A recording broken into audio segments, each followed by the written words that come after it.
Katika ile orodha tuliyokuwa nayo, tutatoa nafasi 2 kwa kifupi sana kwa viongozi ambao ni viongozi wa mageuzi kwa muda mrefu, ambao walifanya vile kazi na Mzee Mtei, lakini leo hawako Chadema, lakini tunajua wanadamu ya Chadema, wanadamu ya Mzee Mtei. Kwa hiyo naomba nimkaribishe Mheshimiwa Zitto Zuberi Kabwe kwa kifupi sana. Najua chama chake kimeshazungumza, lakini kwa sababu huyu alifanya kazi na Mzee Mtei akiwa mdogo kabisa, namkaribisha atoe salamu yake kwa kifupi sana Mheshimiwa Zitto. Na atakayefunga ukurasa huo ni mbunge mwenyeji ambaye ni Joshua Nassari. Nitazungumza kwa kifupi sana ili tuweze kuruhusu sasa maaskofu waje watuongoze katika ibada. Karibu sana Mheshimiwa.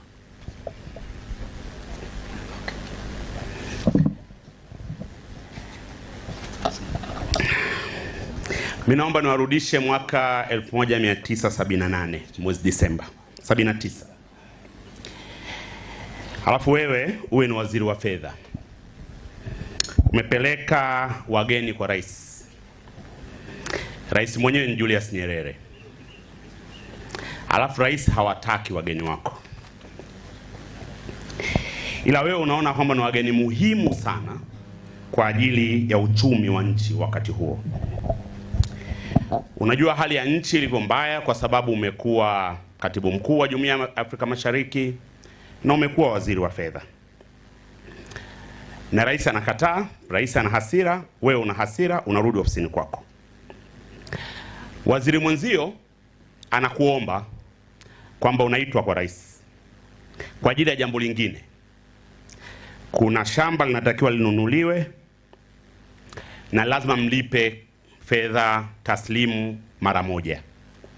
Na wewe unajua hazina haina fedha. Unakwenda kwa rais, unamkatalia rais. Rais amekasirika na wewe umekasirika zaidi. Unarudi ofisini. Unaandika barua ya kujiuzulu. Na unatoka kumpelekea rais barua hiyo. Wakati unakwenda, unakutana na msaidizi wa rais, Paul Sezigwa. Anakuletea wewe barua. Huisomi.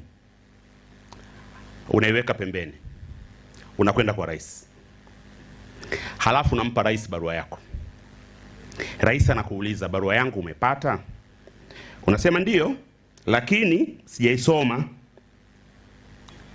Rais anapokea barua yako,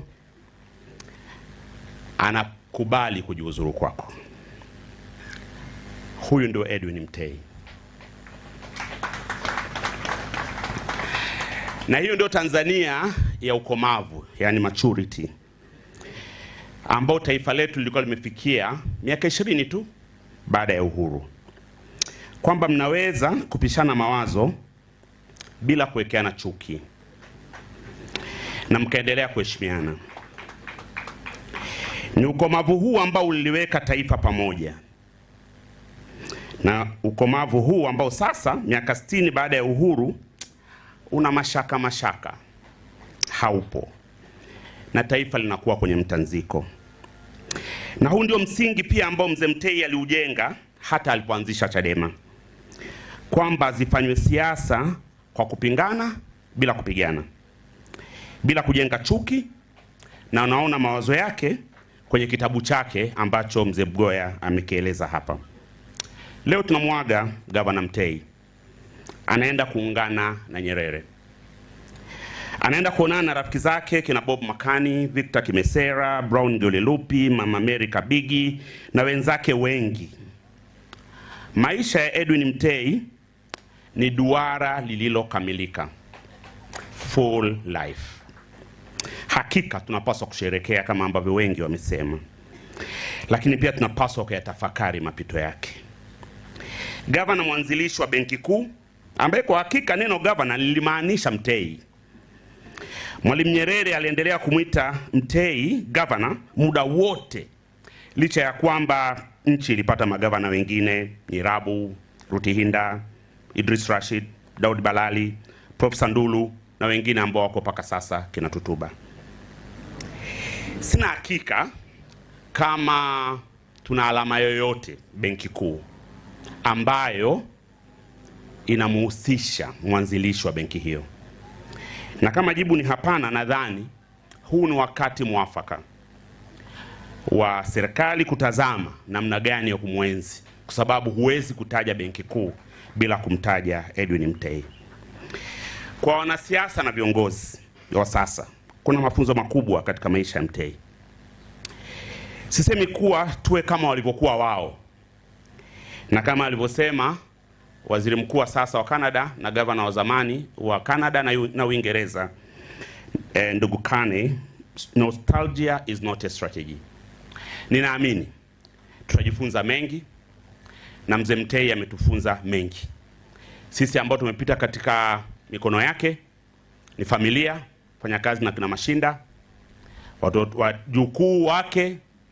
Mara ya mwisho nimemuona mzee kwenye birthday ya binti wa mtoto wake akiwa katika hali ya uzee, lakini alihudhuria birthday ya binti ya mjukuu wake Inga, ambaye nimemuona hapa pia.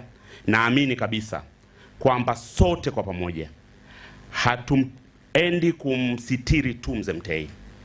Tutayatafakari mapito yake na tutaona namna gani ya kufanya tuwe kama yeye. Poleni sana wanafamilia, asanteni sana. Naomba radhi sana mwenyekiti wangu, naomba radhi sana. Ilibidi kwa heshima ya mzee, maisha yake ni makubwa sana, na hata hivyo nimefupisha nilichotaka kusema, lakini kingine watu watasoma kwenye mitandao. Asante sana na poleni sana wa familia. Mbunge mwenyeji, naomba sasa utunze muda, kwa sababu sasa viongozi wa ibada wako tayari. Na naomba watu wa itifaki tafadhali watoe taarifa kwa viongozi wa ibada waweze kuingia katika uwanja wetu wa ibada. Nashukuru mwenyekiti. Bwana Yesu Kristo asifiwe. Kwa niaba yangu binafsi, nikiwa ni mbunge wa watu wa Meru, jimbo la Meru Mashariki, lakini kwa niaba ya wananchi wote wa jimbo hili ambapo mzee Mtei amekuwa akiishi kwa miaka yote, nichukue nafasi hii kutoa pole nyingi sana kwa familia ya mzee Mtei, familia ya Chama cha Demokrasia na Maendeleo Chadema, ambayo ni alizungumza mwenyekiti Freeman hapa akasema na wengine tuna damu zake huko kwa kuondokewa na muasisi mzee Mtei. Pamoja na umri wake kuwa mkubwa, sisi wengine ambao tulipata heshima ya kumfahamu tukiwa na umri mdogo na kwa namna moja au nyingine tukufanya naye kazi, yako mengi tumejifunza kwa mzee Mtei kama ilivyozungumzwa tangu mwanzo hapa, sipendi kuyarudia. Lakini moja muhimu kuliko yote, mzee Mtei alikuwa ni mtu ambaye aliamini kwenye kufanya kazi. Pamoja na umri wake mkubwa huo, inakumbuka alikuwa anakuja wakati ule hapa, namkuta saa nyingine yuko kule nyuma kwenye mabanda ya mifugo yake ya nguruwe, anakuta mzee yuko ameshika sindano, anapiga sindano mwenyewe, anafanya nini, anatibu, anashughulika. Lakini alikuwa ni mtu wa umri mkubwa na ni mtu ambaye pengine hakupaswa kuhangaika, kwa sababu kama ni chakula alikuwa anacho kama alivyosema Golugwa. Kwa hilo nafikiri tulichukue kama vijana wa nchi